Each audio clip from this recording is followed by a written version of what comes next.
Bonjour tout le monde et bienvenue dans Manga Show, l'émission qui parle de nouveautés manga.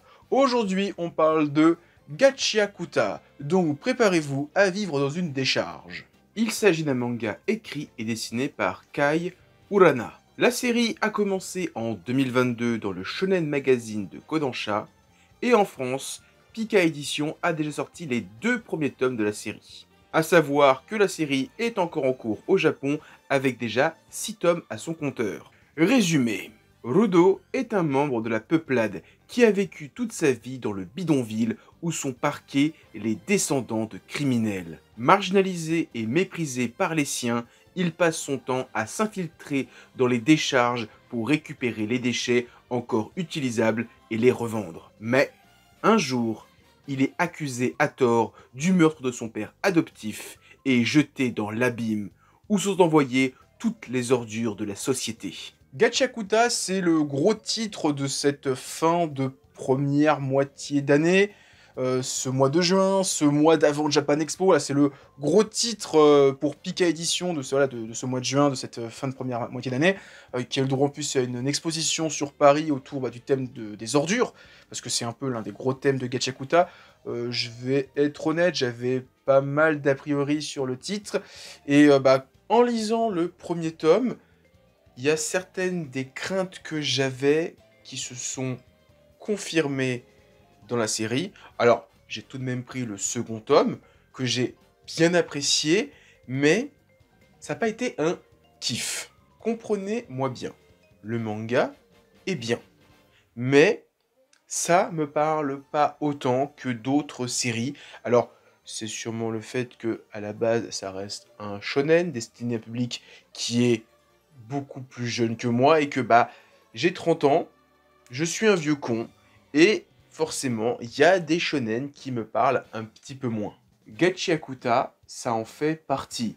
Je vois tous les bons points de l'œuvre, mais en additionnant tout ça, ça m'a pas fait vibrer plus que de raison. Je trouve que la série a un air de déjà vu. Déjà, personnellement, je trouve que le héros, quand j'ai vu sa tête sur la couverture, j'ai cru voir Deku, donc le héros de My Hero Academia, en mode énervé, tout colère. Alors, est-ce qu'il y a un lien entre l'auteur de Gachiakuta et l'auteur de MHA?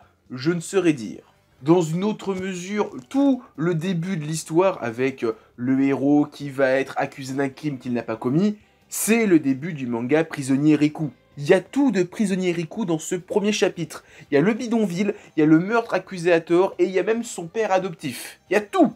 Et même la ville des charges, quand je la vois, je pense un petit peu au manga Gum. Encore une fois, tout ça, c'est pas pour dire que c'est mauvais, c'est juste pour dire que j'ai l'impression de l'avoir déjà vu, et qu'ensemble, ça marche pas assez sur moi. Et donc, encore une fois, c'est pas un mauvais manga, c'est juste que c'est un manga qui me fait pas vibrer plus que ça.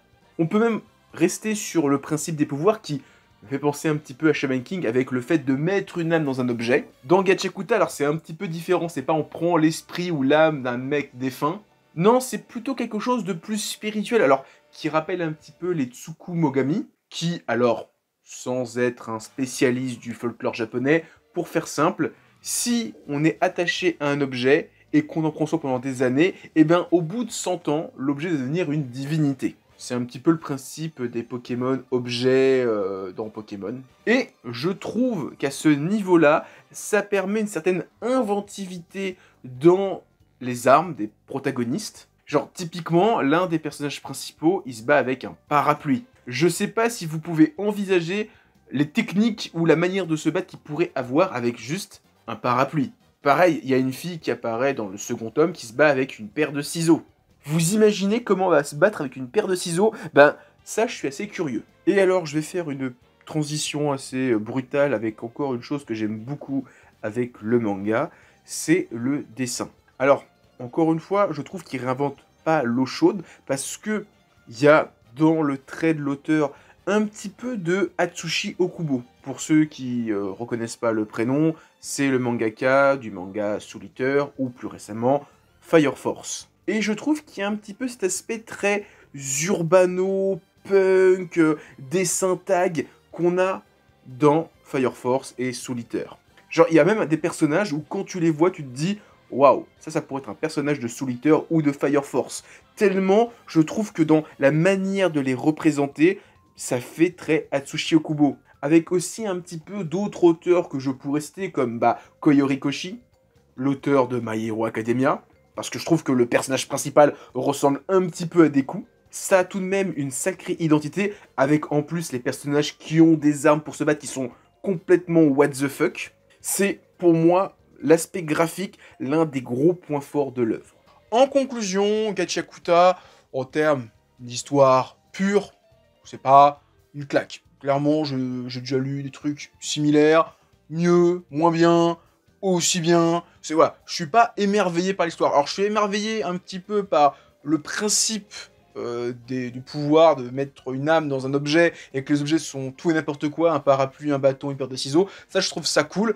Pour des futurs combats, ça peut donner des idées assez intéressantes. Un petit peu comme dans Reborn, où les mecs ils se battaient avec un tonfa, des gunbox, la dynamite, c'était un peu tout et n'importe quoi. Je retrouve un petit peu ça dans Gachiakuta. En termes graphiques, c'est une putain de claque. J'avoue que ça dépote. Vraiment, là, je peux rien dire. C'est assez irréprochable, c'est super bien gratté. Sachant qu'en plus, j'ai cru comprendre que c'était l'un des premiers titres de l'auteur. Vraiment, il a de l'or dans les doigts. C'est vraiment un bon petit shonen. J'avoue que je sais pas encore si je vais aller jusqu'au bout. J'ai peut-être me lire encore 3, 4, 5 tomes pour me faire un avis définitif. Mais j'avoue que je suis pas hyper emballé. Graphiquement, ça dépote, mais je suis pas emporté par le récit pour le moment. Donc, on verra par la suite. Donc voilà, c'était ma vidéo sur Gachiakuta, j'espère qu'elle vous aura plu. Avant de partir, pensez à mettre un pouce bleu, à laisser un commentaire, à partager, ça fait toujours plaisir. Et tant que j'y suis, en description, il y a un lien vers tous mes réseaux, Twitter, TikTok, Instagram et j'en passe. Et sur ce, je vous dis à plus et continuez à lire des mangas. Allez, ciao tout le monde!